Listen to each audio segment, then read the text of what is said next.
नमस्कार दोस्तों, मैं ज्योतिष आचार्य वासुदेव मिश्रा आपका अपने चैनल एस्ट्रो मास्टर वासु में हार्दिक अभिनंदन करता हूं। दोस्तों, आज का यह ज्योतिष का कार्यक्रम आप लोगों के लिए यानी कि कन्या राशि वालों के लिए बड़ा ही खास और महत्वपूर्ण कार्यक्रम साबित होगा। आज हम चर्चा करेंगे ग्रहों के सेनापति मंगल ग्रह के राशि परिवर्तन प्रभाव के बारे में। जी हाँ, भूमिपुत्र मंगल बीते 20 अक्टूबर 2024 की प्रातःकाल 7:37 पर अपनी वर्तमान शत्रु राशि को छोड़कर अपनी नीच राशि कर्क राशि में प्रवेश कर चुके ने, जहां कि वो आने वाले साल 2025 के जून महीने की 7 तारीख तक अर्थात 7 जून तक रहते हुए आपको प्रभावित करेंगे। फिर सिंह राशि में प्रवेश कर जाएंगे। तो ऐसे में आप सभी कन्या राशि के जातकों के लिए सेनापति मंगल का अपनी नीच राशि में गोचर करना कितना प्रॉफिटेबल रहेगा, कहाँ कहाँ पर मंगल आपको सकारात्मक परिणाम प्रदान करेंगे, तो कहाँ कहाँ पर आपको सावधानी बरतनी होगी, साथ ही साथ मंगल के इस राशि परिवर्तन प्रभाव को बेहतर बनाने के लिए क्या उपाय आप कर सकते हैं, सभी बातें विस्तार के साथ बताने वाले हैं। इसलिए कार्यक्रम में लास्ट तक बने रहिए। और अगर आप अपनी जन्म कुंडली पर हमसे परामर्श लेना चाहते हैं तो आपको हमारा कॉन्टैक्ट नंबर स्क्रीन पर और डिस्क्रिप्शन बॉक्स में मिल जाएगा, जहां से आप या तो व्हाट्सएप के माध्यम से या फिर डायरेक्ट फ़ोन कॉल के थ्रू अपॉइंटमेंट लेकर अपनी जन्म कुंडली का बड़ी बारीकी के साथ अध्ययन करवा सकते हैं। वैसे तो मंगल का गोचर एक राशि में सामान्य 40 से 45 दिनों तक का होता है, लेकिन इस बार का जो गोचर है ना दोस्तों, यह पूरे 231 दिनों तक का रहेगा, क्योंकि मंगल अभी कर्क राशि में कुछ दिनों बाद वक्र हो जाएंगे और पुनः मिथुन राशि में प्रवेश करेंगे, फिर कर्क राशि में प्रवेश करेंगे। इस प्रकार इन दोनों राशियों में पूरे 231 दिनों तक गोचर करते हुए आपको प्रभावित करेंगे।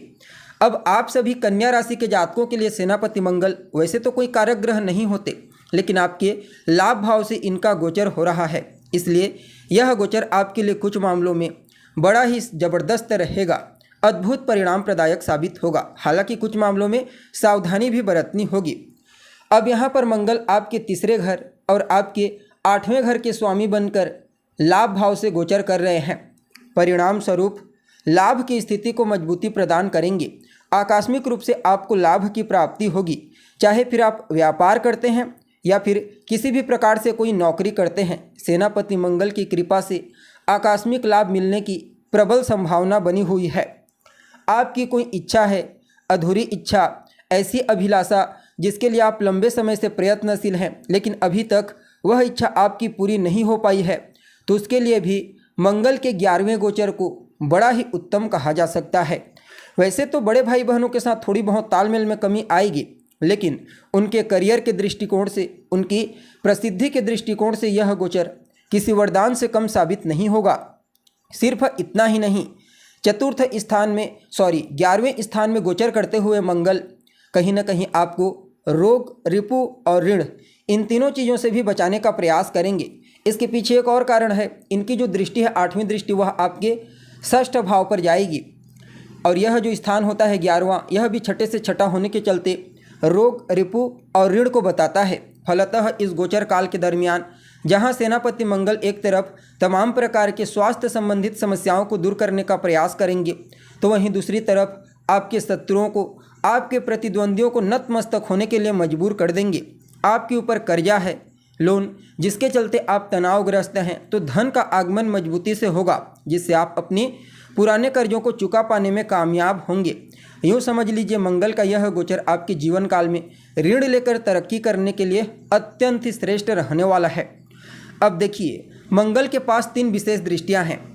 जहां गोचर करते हैं वहां से 4थे स्थान को, 7वें स्थान को और 8वें स्थान को दृष्टि गोचर करते हैं। अब आपके 11वें स्थान में है, तो इनकी जो 4थी दृष्टि है वह आपके दूसरे घर पर जा रही है। दूसरा घर होता है आपके कुटुंब परिवार का, खान पान, आपकी वाणी का। परिणाम स्वरूप खान पान में कुछ तामसिकता आ सकती है। वैसे तो वाणी की प्रभावशीलता को बढ़ाएंगे, नो डाउट। जो लोग वाणी से संबंधित कार्य करते हैं, यानी कि जिनका काम ही है बोलना, उनके लिए तो मंगल की दृष्टि अच्छी रहेगी, लेकिन वाणी में कड़वाहट के चलते कुटुंब परिवार के मध्य सदस्यों के बीच आपसी तालमेल में कमी, झिकझिकबाजी, वैचारिक मतभेद होने की पूरी संभावना बनी हुई है। ससुराल पक्ष से भी किसी न किसी बात को लेकर थोड़ी बहुत तनाव की स्थिति बनी रहेगी। अब देखा जाए तो मंगल की 4थी दृष्टि आपके संचित धन को बढ़ाने का प्रयास करेगी, पैतृक संपत्ति का लाभ आपको दिलाएगी और इसकी जो 7वीं दृष्टि है वह आपके 5वें घर पर जा रही है। परिणाम स्वरूप मंगल जहाँ एक तरफ आपकी बुद्धिमत्ता, आपके टैलेंट, आपके विवेक को जागृत करेंगे, तो वहीं दूसरी तरफ शिक्षा के क्षेत्र में आपको श्रेष्ठ सफलता प्रदान करेंगे। अगर आप एक विद्यार्थी हैं, किसी भी फील्ड के विद्यार्थी हैं, मंगल की कृपा आने वाले 231 दिनों तक आपको बिल्कुल सकारात्मक रूप से प्राप्त होने वाली है। चाहे फिर आप किसी भी प्रकार से कोई प्रतियोगी परीक्षा, कंपटीशन एग्जाम दिलाने वाले हैं या फिर कोई नया एडमिशन लेना चाहते हैं, ये सब चीज़ें आपको अपने जीवन काल में इस गोचर काल के दौरान देखने को मिलेंगे।